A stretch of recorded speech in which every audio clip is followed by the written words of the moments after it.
حبض أقول عذي حاجة ليبي أقول عذي حبط حبط حبض هاي وحيقول عذي قبل إساك ها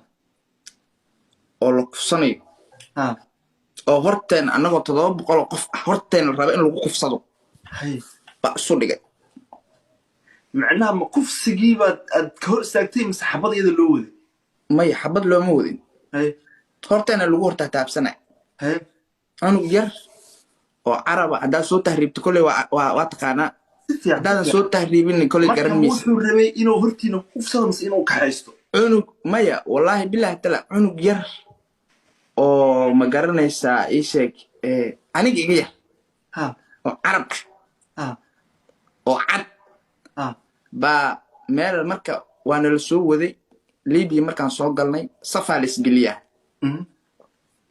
marka cuntada la cunaayo iyo markii safar cusub oo yimaaday iyo waxyaalaha safaa la isgeliyaa habeenkii waa la istiriyaa sidii xooliya lagu tiriyaa waa la markii la isxareynaa waa la istiriyaa yaa maqan intay dadka tirada waa inay tirada timaado waa lagu adiga waa lagu kontroolaa si fiican anaga marka safar cusub oo imaana ahayn si fiican jariid 400 oo ka mid ah rag waay hal nin oo nuucsado oo kartile waa laga waay si fiican nin walbo waa baq hay nin walbo wuxuu ka cabsaday dabajeexyada meeshan yaala tiknikada meeshan taala nimanka huba haystaan magafa lagu sheega hub wax ka hub badan ma jiro si fiican aniga carabi ma aqaan hay gabadhan dhaaf wax la dhaho waxa ku dhaho ma aqaan laakiin hal kalmadan ka aqaano la la yiraahdo la maya maya aan ka aqaana ha bas galabay ahayd waa xasuustaa casar liiqi aheeday saf saxaraha meel yiraahdaan joognay oo geedahan timirta iyo ka baxaan maaragtay timirta iyo ka baxaan si fiican ha cunug yar oo cad oo kibirka hadda laa ilaaha illa allah muhammad rasuul qur'a ka wato ilaahay yaa qora yar oo aka oo beerlaab oo wataa halkaas ugu jiriya dadka sanka inta fartiga geliyaha iga dhaaf dhibidi hirtid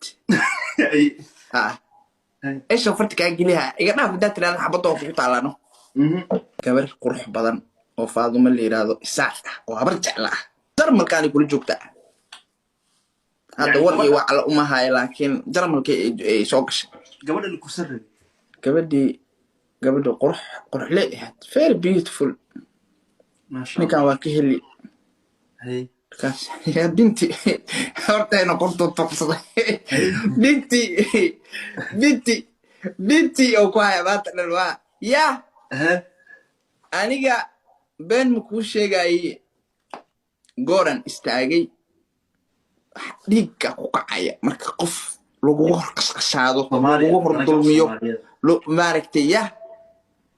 waa kacaysaa runta ilaaha jecel qofku hadduu damiir leh waa kacaya si fiican gabadhiya adiga ninkan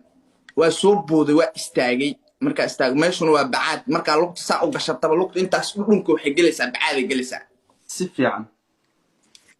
gabadhiya marka asoo toojinayo soo qashqashaadayo ku dhigin marka arka waa istaagay aniga laa ninkan kala tuurno qoraynu wataa ha hay wallahi markaan kala tuur ana waa dhacayno meeshu ilaa waa bacaad صح aan sii dhacayo sii dhac xabadu soo ridino wallahi bilaa halkaan ay ga dhacdo luqta dadka hadda tusado waa duubaya laakiin barta maaragtay oo isheeg luqta loogu ma ka hooseysa baad xagashu buta garad ka tahay meesha muruqa uu ku yaala Soomaaliya gadaal ha bartaasi ay ma garanaysaa ay ga dhacdo xagaan ay ka soo gashay feesh intee ka soo gashay muruqa ka soo baxay